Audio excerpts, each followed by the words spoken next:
Hello दोस्तों, welcome back to my channel knowledgeable brain. और आज हम डिस्कस करने वाले हैं वॉल्ट विटमैन की poem out of the cradle endlessly rocking के बारे में। दोस्तों, मैंने इस पे ऑलरेडी समरी इस पोयम की ऑलरेडी अपने चैनल पे अपलोड कर रखी है, लेकिन आज हम इस पोयम को लाइन बाय लाइन डिस्कस करेंगे क्योंकि काफी सारे बच्चों की रिक्वेस्ट आई मेरे पास कि उन्हें ये पोयम लाइन बाय लाइन चाहिए। तो चलिए बिना टाइम वेस्ट करे वीडियो की शुरुआत करते हैं। इस वीडियो में हम ऑथर के बारे में बात नहीं करेंगे। ऑलरेडी मैंने वॉल्ट विटमैन की लाइफ और करियर के बारे में वीडियो अपलोड कर रखी है, आप जाके मेरे चैनल पर देख सकते हैं। क्योंकि अगर हमने डिस्कस किया तो ये वीडियो और लंबी हो जाएगी। ऑलरेडी ये पोएम काफी लंबी है। दोस्तों, ओरिजिनली ये पोएम पब्लिश हुई थी 1859 में under the title a child's reminiscence in the Saturday press. इसका फाइनल टाइटल और इंक्लूजन 1860 में वॉल्ट विटमैन के कलेक्शन लीफ ऑफ ग्रास में पब्लिश हुआ था। और वॉल्ट विटमैन का कलेक्शन लीफ ऑफ ग्रास के कई सारे एडिशंस हैं जो वक्त के साथ साथ एक्सपेंड होते गए। इस पोएम का मूड रिफ्लेक्टिव और मेलंकोलिक, एक्स्टिक एंड अवेकनिंग, साथ ही इस पोएम में एक लॉस, रेवलेशन और स्पिरिचुअल कनेक्शन देखने को मिलता है। इस पोएम में कोई रेगुलर स्कीम या मीटर नहीं है और पोएम में फ्लोइंग लाइंस का यूज हुआ है। इस पोएम के theme awakening to art and consciousness, death as a divine message, nature as a tree and spiritual force, love and loss और पोएटिक कॉलिंग है। इस पोएम में जो लिटरेरी डिवाइस है वो हम जब लाइन बाय लाइन पढ़ेंगे तो साथ साथ डिस्कस करेंगे। तो चलिए पोएम को लाइन बाय लाइन पढ़ते हैं। पोएम की शुरुआती लाइन है out of the cradle endlessly rocking. Poem की शुरुआत हुई है एक सिंबॉलिक इमेज के साथ। क्रेडल रिप्रेजेंट करता है चाइल्डहुड को और साथ ही सी को, समुंदर को, जिसकी लहरें जो है क्रेडल की तरह लगती है। क्रेडल का मतलब होता है पालना, जिसमें बच्चों को सुलाते हैं। ये सजेस्ट करता है इटर्नल रिदम्स के साथ of life, birth and nature. Endlessly rocking evokes करता है एक कंटिन्यूअस मूवमेंट को, continuous movement of the ocean. तो ओवरऑल ये लाइन बता रही है फ्लो ऑफ टाइम और लाइफ बिगनिंग्स को। आगे स्पीकर कहते हैं out of the मॉकिंग birds throat the musical shuttle. इस लाइन में स्पीकर कह रहे हैं जो मॉकिंग बर्ड होती है उसका जो म्यूजिक है वो म्यूजिकल शटल की तरह लगता है। शटल एक टूल होता है जो वीविंग के काम आता है, जो थ्रेड को आगे पीछे करता है ताकि वो एक फैब्रिक बन सके। तो यहाँ पे स्पीकर ने जो मॉकिंग बर्ड के सॉन्ग का जिक्र किया है वो एक म्यूजिकल शटल है। ये एक मेटाफोर है जो बताता है कि उस बर्ड का जो सॉन्ग है वो आगे पीछे हो रहा है, मतलब उसमें एक पैटर्न है। पूरी रिदम के साथ वो चिड़िया अपना गाना गा रही है, बिल्कुल उसी तरह जैसे वीविंग शटल आगे पीछे होता है ताकि एक फैब्रिक बन सके। आगे कहते हैं out of the 9th month midnight. 9th month refer करते हैं सितंबर को, वो टाइम जब समर से सीजन फॉल की तरफ जाता है, ऑटम की तरफ जाता है। Also it's a hint of 9 months in a womb. Midnight जो है एक मिस्टिकल सेटिंग को सेट कर रहा है यहाँ, एक इंट्रोस्पेक्टिव टोन को, और एक हिंट दे रहा है स्पिरिचुअल और पोएट अवेकनिंग का, जो सिंबल है ट्रांसफॉर्मेशन का। आगे स्पीकर कहते हैं over the stellar sands and the fields beyond where the child leaving his bed wandered alone, bareheaded, barefoot। तो यहाँ पे स्पीकर एक चाइल्डहुड मूवमेंट को याद कर रहे हैं जब उन्होंने अपना बेड छोड़ा और वो खुद से चलने लगे। वो क्यूरियस थे, वल्नरेबल थे, और द स्टरलाइट सैंड्स का मतलब है barren, unknown world. Bare headed barefoot दिखा रहा है कि जो बच्चा होता है जब वो पहली बार चलता है वो नेचर के कांटेक्ट में आता है। ये चीज चाइल्डहुड इनोसेंस को दिखा रही है। आगे स्पीकर कहते हैं down from the showered hello. ये रिफर कर रही है मून लाइट को, सेलेस्टियल लाइट को, जो आसमान से गिर रही है। यहाँ पे स्पीकर एक स्पिरिचुअल एटमॉस्फेयर को दिखा रहे हैं, समथिंग सेक्रेड, कोई पवित्र चीज। आगे कहते हैं up from the mystic play of shadow turning and twisting as if they were alive। ये जो शेडो है वो मून से क्रिएट हो रही है, ट्री से क्रिएट हो रही है, जो ऐसा लग रहा है कि मूव कर रही है मिस्टीरियसली। टर्निंग एंड ट्विस्टिंग का मतलब है बिल्कुल वैसे ही जैसे इंसान मूव करते हैं। ये चीज सजेस्ट करती है कि जो चाइल्ड की इमेजिनेशन है वो एक्टिव है। आगे कहते हैं out from the patches of berries and blackberries. जो वो बच्चा है वो लैंडस्केप, जो नेचुरल लैंडस्केप है वहां पे वॉक कर रहा है। जो थॉर्न्स होते हैं, जो कांटे होते हैं, और जो ब्लैकबेरीज होती हैं, ये दोनों चीजें दिखाती है कि वहां पर पेन भी है और स्वीटनेस भी है। सिंबलाइज करती है कॉम्प्लेक्सिटीज को ऑफ एक्सपीरियंस एंड ग्रोथ, कि इंसान की जिंदगी में एक्सपीरियंस और ग्रोथ तब आता है जब वो सुख और दुख दोनों से गुजरता है। आगे कहते हैं from the memories of the bird that chanted to me. अब स्पीकर एक पावरफुल मेमोरी को याद कर रहे हैं, एक ऐसी बर्ड का सॉन्ग जो उनके दिल को छू गया। और ये जो मूवमेंट है वो ओरिजिन है उनकी पोएटिक कॉन्शियसनेस का, एक टर्निंग पॉइंट है कि स्पीकर खुद कैसे एक्सपीरियंस करते हैं लव, लाइफ और नेचर को। आगे कहते हैं from your memory said brother from the fitful rising and falling I heard. ये जो सेड ब्रदर है यहाँ पे स्पीकर एड्रेस कर रहे हैं एक मेल बर्ड को, और उस बर्ड से अपने आप की जो उनकी जर्नी है उसको रिलेट कर पा रहे हैं।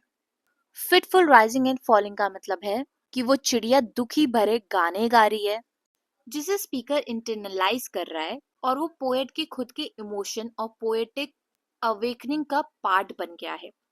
आगे कहते हैं from under that yellow half moon late risen and swollen as if with tears. जो मून है उसे येलो और स्वेलिंग पर्सोनिफाई किया गया है, जो अपीयर हो रहा है वीप की तरह।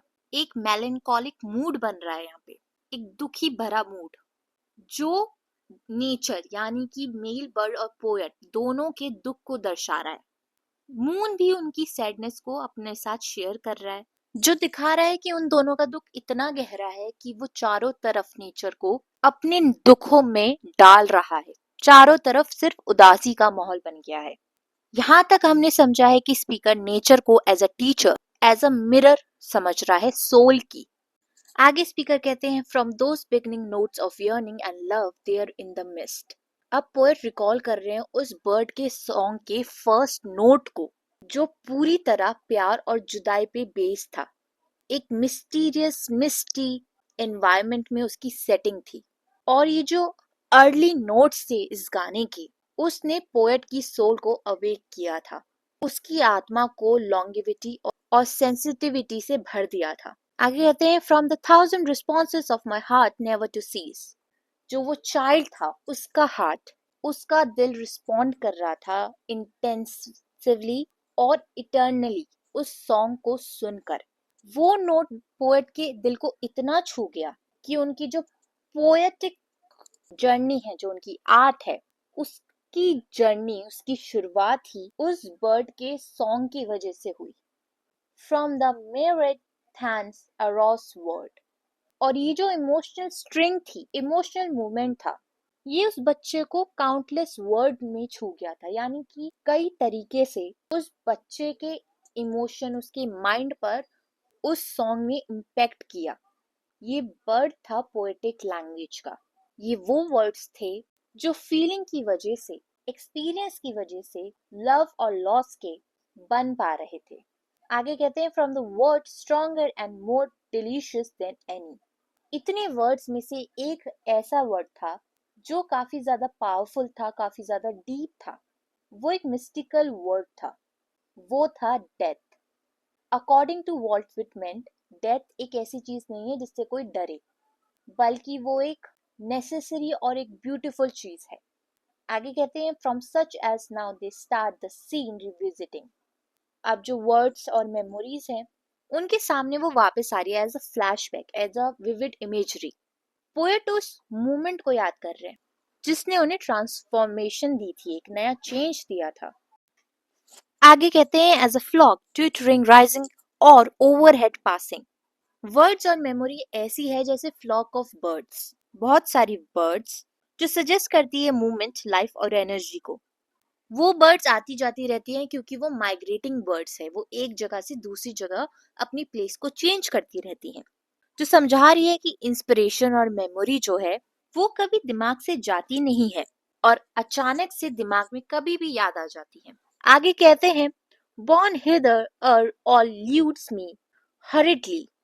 और पोएट जो है काफी ज्यादा ईगर है, उन्हें वो मेमोरी को कैप्चर करना है, उस इंसाइट को कैप्चर करना है उससे पहले कि वो उनके दिमाग से निकल ना जाए। आगे कहते हैं a man yet by these tears a little boy again।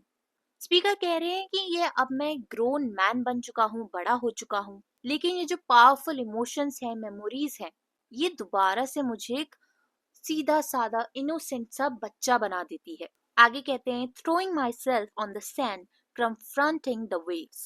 ये एक ड्रामेटिक इमेज है सरेंडर और इमोशनल ओपननेस की। यहाँ पे स्पीकर ये कह रहे हैं मेटाफोरिकली कि मैंने अपने आप को समुंदर के आगे रख दिया है, फेंक दिया है, जो सिंबलाइज करता है connection between nature and emotion या कोई अननोन। आगे कहते हैं I chanter of pains and joys united of here and हियर आफ्टर।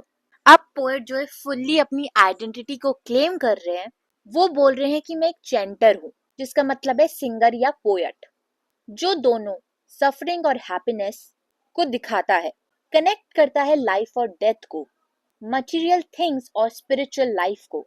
तो वॉल्ट विटमैन के अकॉर्डिंग पोएट का ये रोल होता है। आगे कहते हैं taking all hints to use them but swiftly leaping beyond them. A reminiscence sing. वो कह रहे हैं कि वो दुनिया से इंस्पिरेशन लेते हैं, लेकिन अपनी पोएट्री में वो खुद आगे निकल जाते हैं, क्योंकि जो पोएट्री है वो सिर्फ रियलिटी तक सीमित नहीं होती, वो नेचर, इमोशन, मेमोरीज का यूज करके ज्यादा गहरी सच्चाइयों तक पहुंच जाते हैं। आखिर में वो अपना मकसद बताते हैं, एक याद, एक पुरानी मेमोरी को गाने का। ये सिर्फ एक यादों का गीत नहीं है, बल्कि एक बदलाव, एक चेंज और पोएटिक कॉन्शियसनेस में एंटर करने का गीत भी है। आगे स्पीकर कहते हैं वंस पाउमुनॉक, जो कि नेटिव ओल्ड अमेरिकन नेम है लॉन्ग आइलैंड न्यूयॉर्क का, जहाँ पे वॉल्ट विटमैन ने अपनी यूथ का जो वक्त होता है वो स्पेंड किया है। अब ये जो पोयम है ये शिफ्ट हो गई एक रिकलेक्शन में, रिकलेक्शन ऑफ मेमोरीज में। तो स्पीकर एक फ्लैशबैक में जाते हैं और कहते हैं When the lilac scent was in the air and the fifth month grass was growing। Lilac scent और फिफ्थ मंथ का मतलब है मई मंथ, वो टाइम जो स्प्रिंग टाइम होता है, रीबर्थ का टाइम होता है, ग्रास ग्रोइंग का टाइम होता है, जब पौधे घास सब उगती हैं। तो यहाँ पे स्पीकर एक पीसफुल मूड शो कर रहे हैं जो फ्रेगनेंस, वार्मथ और ग्रोथ से भरा हुआ है। आगे कहते हैं अप द सी शोर इन सम बैरियर्स। वो बताते हैं कि कोस्ट लाइन है जहाँ पे थ्रोनी श्रब्स हैं, कांटे भरे श्रब्स लगे हुए हैं और शायद उसके पीछे कुछ इम्पोर्टेंट छुपा हुआ है। ये चीज सजेस्ट करती है मिक्स फीलिंग को, एक प्रोटेक्शन और ब्यूटी को, कि जो स्वीटनेस है उसकी चारों तरफ पेन होता है। और ये वही जगह है जहां पर बर्ड्स ने अपना घर बसा रखा है। आगे कहते हैं two feathered guest from Alabama two together. Feathered guest का मतलब है माइग्रेटिंग बर्ड्स, वो बर्ड्स जो एक जगह से दूसरी जगह आती रहती हैं। शायद ये माइग्रेटिंग बर्ड एलाबामा नाम की जगह से आई है। और ये बर्ड्स मॉकिंग बर्ड्स हैं। मॉकिंग बर्ड्स अमेरिकन बर्ड्स होती हैं जो गाना गाती हैं, बिल्कुल कोयल की तरह। और उन बर्ड्स की जो पेयरिंग है, वो जो दो बर्ड्स हैं, वो लव, यूनियन और पार्टनरशिप को दिखा रही है। आगे स्पीकर कहते हैं and there nest and 4 light green eggs spotted with brown. यहाँ पे एक पीसफुल डोमेस्टिक सीन का पोएट ने जिक्र किया है। जो बर्ड नेस्ट है विद एग्स, वो लाइफ पोटेंशियल और क्रिएशन को रिप्रेजेंट करता है। वॉल्ट विटमैन ने यहाँ पे डिटेल में बताया है कि उस घोंसले में जो अंडे थे चिड़ियाओं के, वो ग्रीन कलर के थे जिनमें ब्राउन ब्राउन स्पॉट्स थे। आगे कहते हैं and every day the he bird to and fro near at hand. He bird का मतलब है जो मेल बर्ड है, वो काफी एक्टिव थी, वो बाहर आ रही थी, अपने घोंसले से आ जा रही थी। शायद वो अपनी ड्यूटीज को निभा रही थी, वो प्रोटेक्ट कर रही थी एग्स को और शायद खाना ला रही थी अपनी शी बर्ड के लिए। तो इस लाइन में रिचुअल केयर और लव दिखाया जा रहा है। आगे स्पीकर कहते हैं and every day the she bird crouched on her nest silent with bright eyes. और जो फीमेल बर्ड है वो नेस्ट में पेशेंटली वॉच कर रही थी सब कुछ, जो सिंबलाइज करता है मदरहुड, पेशेंस और क्वाइट डिवोशन को। हर ब्राइट आई सजेस्ट करती है उसकी अवेयरनेस, उसकी इंटेलिजेंस और उसके इमोशनल डेप्थ को। आगे स्पीकर कहते हैं in every day I curious boy never too close never disturbing them. यहाँ पे स्पीकर रिकॉल कर रहे हैं कि जब मैं काफी यंग था तो मैं उन चिड़िया को रोज देखता था, लेकिन मैं कभी उन्हें डिस्टर्ब नहीं करता था, उनके पास ज्यादा नहीं जाता था। बस मैं क्यूरियस था, कॉशियसली पियरिंग, ऑब्जर्विंग, ट्रांसलेटिंग। मैं सिर्फ देखता नहीं था, मैं एब्जॉर्ब भी करता था, उनके बिहेवियर को ट्रांसलेट करता था, उनके इमोशंस को, उनके मीनिंग को अपने ही थॉट्स में। आगे कहते हैं shine shine shine pour down your warm great sun while we bask we two together। एक सडन शिफ्ट यहाँ पे स्पीकर ने बताया है, एक खुशी भरा माहौल जो दिखा रहा है कि वो जो चिड़िया है वो गाना गा रही है। सूरज आसमान में पूरी तरीके से चमक रहा है और उसकी जो रोशनी है वो एक लाइफ, एक वार्म दे रही है, रिप्रेजेंट कर रहा है ग्रो को, वाइटलिटी और जॉय को। ये एक हैप्पी टाइम है उन दो चिड़ियाओं के लिए जब वो दोनों साथ हैं और इस ब्यूटीफुल मोमेंट को एंजॉय कर रहे हैं। आगे स्पीकर कहते हैं two together winds blow south और winds blow north. Joyful exclamation है यूनियन, पार्टनरशिप और लव का। कोई फर्क नहीं पड़ता कि हवा कहाँ से आ रही है, नॉर्थ से आ रही है या साउथ से आ रही है। ये चीज एक्चुअल में हवा को रिप्रेजेंट नहीं कर रही, ये दिखाती है कि जो प्यार है उसमें कितने भी चैलेंजेस आ जाएं, लेकिन जो कपल होता है वो साथ में हर चैलेंजेस को फेस कर लेता है। Day come white or night come back, whether is day और नाइट, रात हो या दिन हो, जो पेन है वो हमेशा रहता है और दोनों को यूनाइट कर लेता है, मतलब कि सुख दुख के साथी। होम और reverse and mountains from home, चाहे वो दोनों घर में साथ हो या फिर अलग अलग हो, उनका जो बॉन्ड है वो हमेशा कंटिन्यू रहता है। Singing all time minding no time, और वो जो बर्ड्स हैं वो जॉयफुल गाना गाती रहती हैं।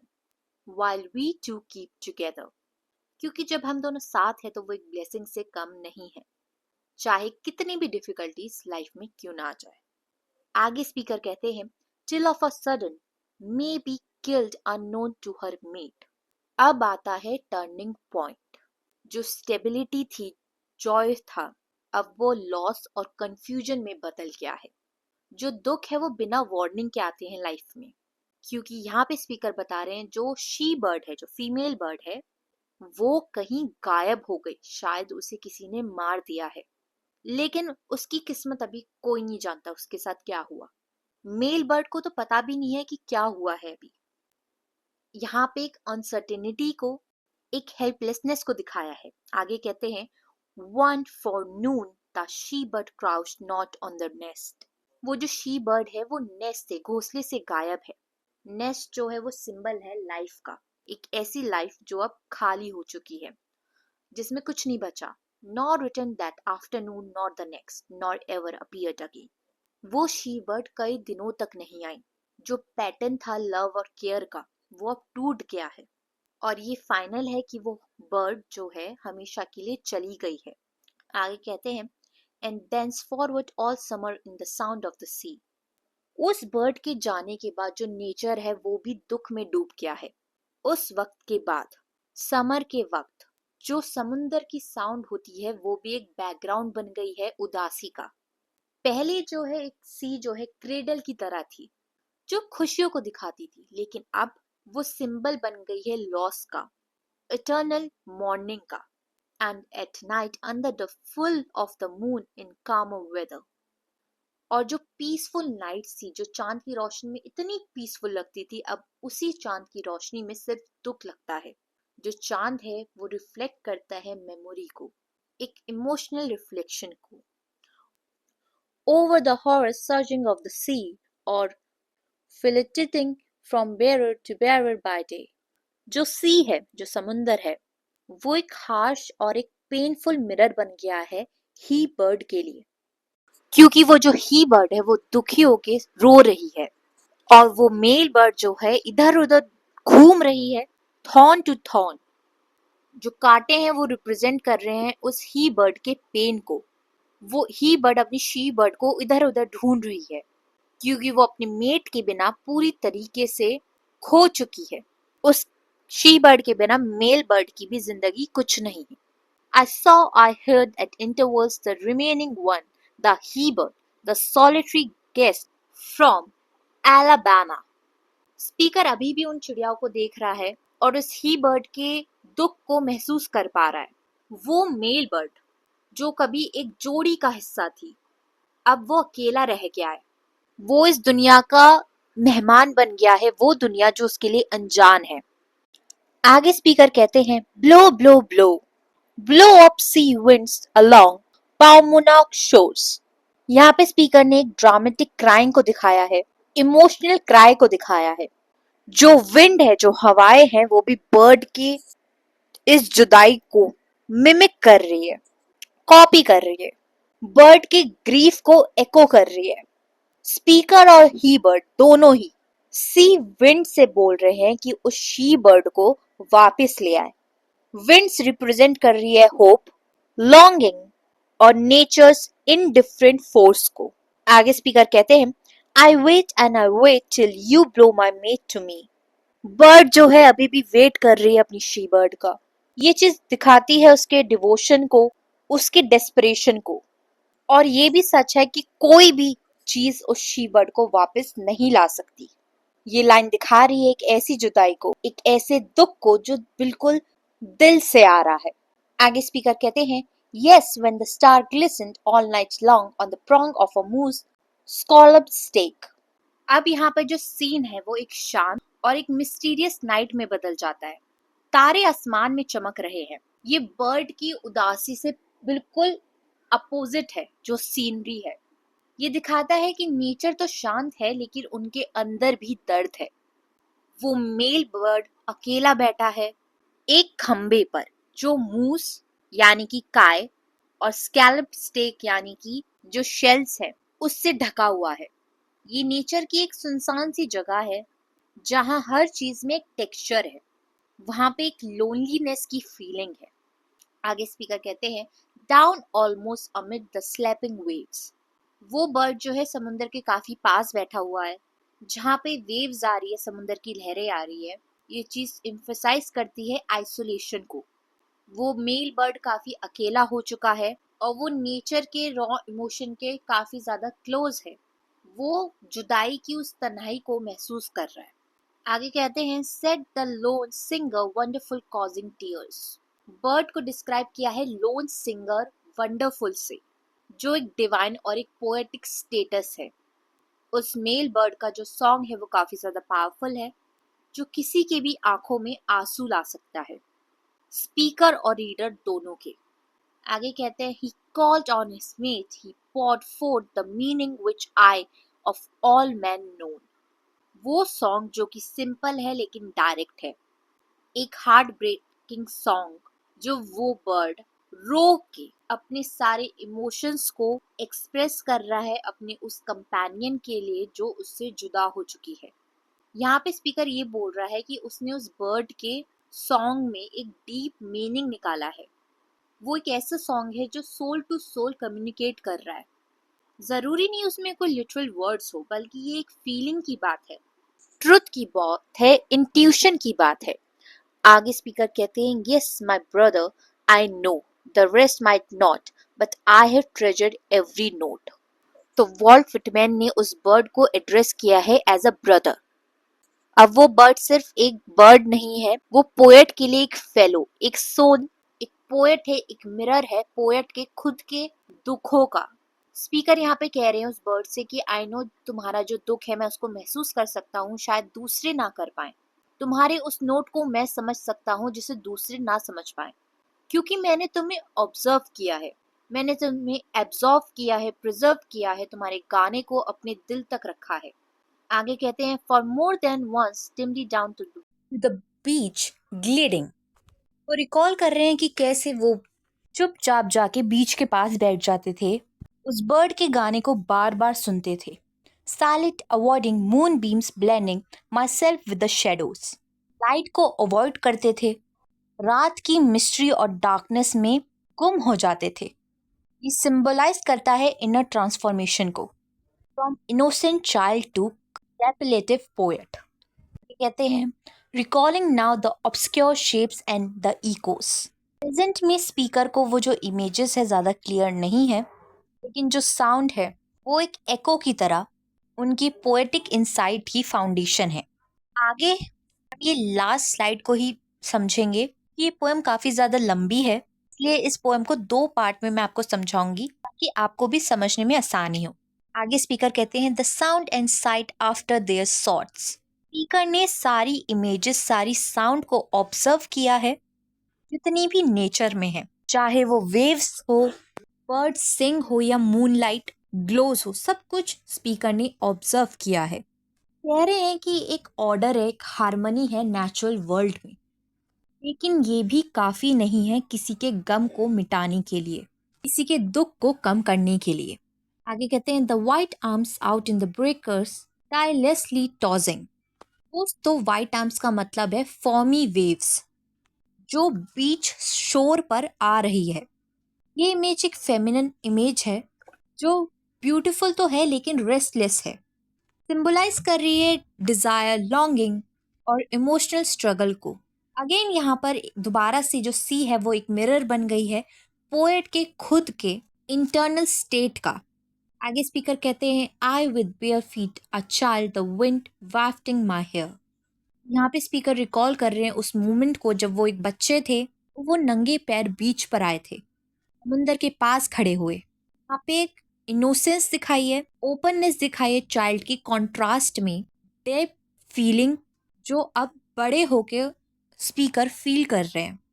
आगे कहते हैं, लिसन लॉन्ग एंड लॉन्ग। एक पावरफुल रिपीटेशन है डीप प्रोलॉन्ग्ड अटेंशन की।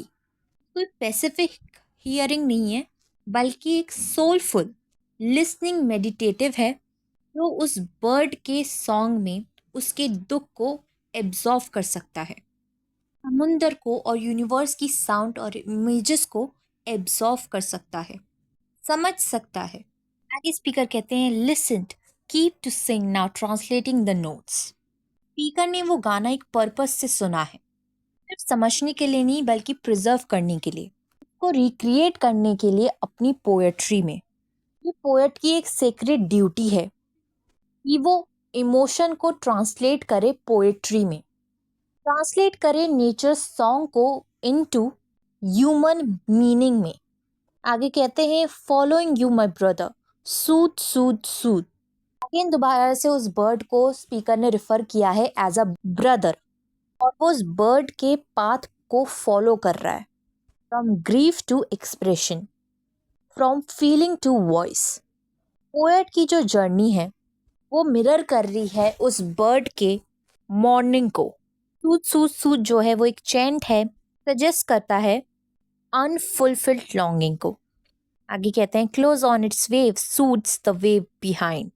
यहाँ स्पीकर कह रहे हैं जो समुंदर की लहरें हैं वो एक के बाद एक आती है, एक रिदम में, एक सूदिंग और एक कंटिन्यूटी में, क्योंकि नेचर ब्यूटीफुल है, हारमोनियस है और उसमें एक सेल्फ सूदिंग साइकिल है। And again another behind embracing and lapping everyone close. Waves एक के बाद एक आती रहती हैं और एक नेचुरल कंफर्ट भी आता रहता है उसके साथ। ये एक विजुअल रिदम है केयर की और क्लोजनेस की ऑफ द सी, लेकिन ये कॉन्ट्रास्ट दिखाती है ह्यूमन एक्सपीरियंस के साथ। But my love suits not me not me.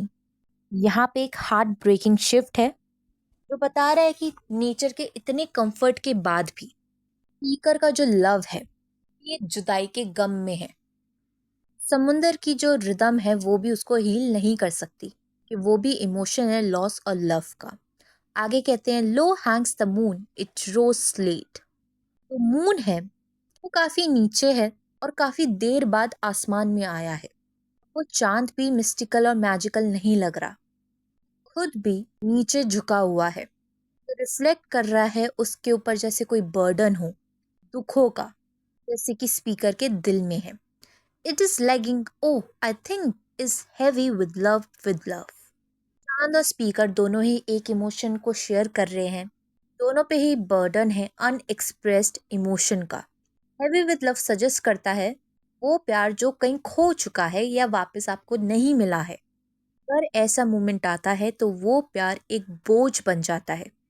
और जो मून है, जो चांद है, वो एक मिरर है सोल के लिए, आत्मा के लिए, जो दूर है, काफी दुखों से भरा हुआ है, क्योंकि स्पीकर का प्यार उसके पास नहीं है, लेकिन उसकी जुदाई की वजह से स्पीकर काफी गम में डूबा हुआ है। दोस्तों आज के लिए बस इतना ही। नेक्स्ट वीडियो में हम आगे की पोएम को डिस्कस करेंगे। Thank you for watching this video and don't forget to like, share and subscribe our channel.